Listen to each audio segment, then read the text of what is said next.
Assalamualaikum warahmatullahi wabarakatuh. Selamat pagi, perkenalkan saya Rizka Mahilia Mansur sebagai moderator dari kelompok 10 akan mempresentasikan hasil kerja kelompok kami yang berbentuk PPT yang berjudul Kemanusiaan yang Adil dan Beradab. Pokok pembahasan hakikat Pancasila akan dibacakan oleh teman saya yaitu Rizky Braja Pangestu. Hakikat Pancasila ditinjau secara etimologi, kata Pancasila berasal dari bahasa Sanskerta, yaitu Pancalima Sila, ajaran dasar. Istilah Pancasila pertama kali diperkenalkan oleh agama Buddha pada zaman Majapahit. Kerajaan Majapahit mengalami masa kejayaan pada kurun waktu 39 tahun. Di samping menunjukkan kemajuan di bidang sastra, negara Kertagama juga merupakan sumber sejarah Majapahit. Kitab lain yang penting adalah Sutasoma. Kitab ini disusun oleh Empu Tantular. Kitab Sutasoma memuat kata-kata yang sekarang menjadi semboyan negara Indonesia, yaitu Bhinneka Tunggal Ika. Makna sila kedua.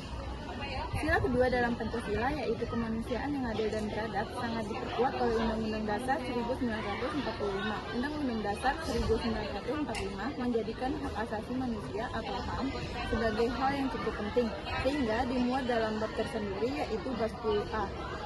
Hak asasi manusia yang terdiri dari 9 pasal dan 29 ayat. Jadi intinya makna dari Pancasila kedua ya adalah sebagai berikut. Yang pertama, dalam kehidupan sehari-hari harus menjunjung tinggi dan melindungi hak asasi manusia, di mana hak asasi manusia adalah anugerah terbaik dari Yang Maha Kuasa. Yang kedua, tidak boleh merebut, merendahkan ataupun bersikap tidak manusiawi terhadap orang lain. Materi selanjutnya yaitu hubungan kemanusiaan dan kebangsaan. Bagi Insinyur Soekarno, kebangsaan atau kebangsaan hanyalah jembatan menuju kemanusiaan yang universal.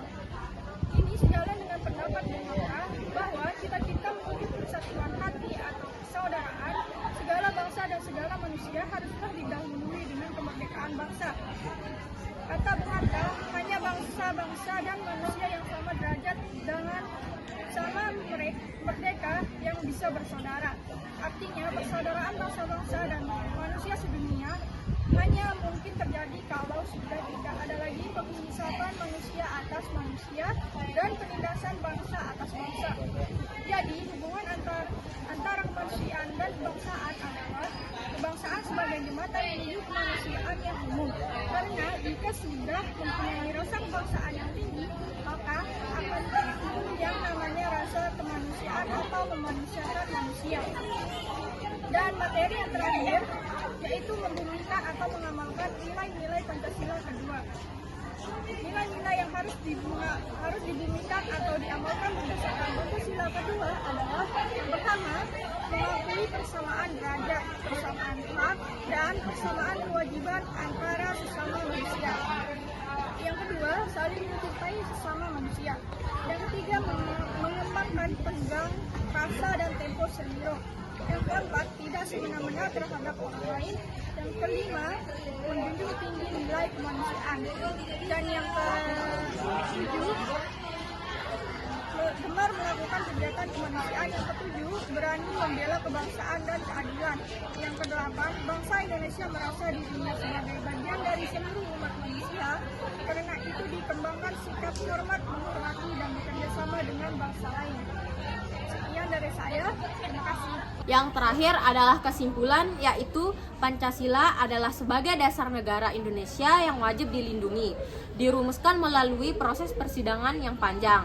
Proses perumusan Pancasila sila kedua dimulai dari usulan Muhammad Yamin, yaitu berbunyi kebangsaan persatuan Indonesia. Lalu diusul pendapat oleh Soepomo, yaitu kekeluargaan, dan dilengkapi oleh pendapat Ir Soekarno, yaitu internasionalisme atau peri kemanusiaan. Sampai pada akhirnya disepakati bahwa bunyi sila kedua adalah kemanusiaan yang adil dan beradab, yang sampai saat ini tidak ada perubahan. Pada intinya, Pancasila sila kedua menganjurkan kita untuk senantiasa hidup rukun dengan masyarakat di sekitar kita dan harus bersikap adil dalam sesuatunya. Sekian, terima kasih.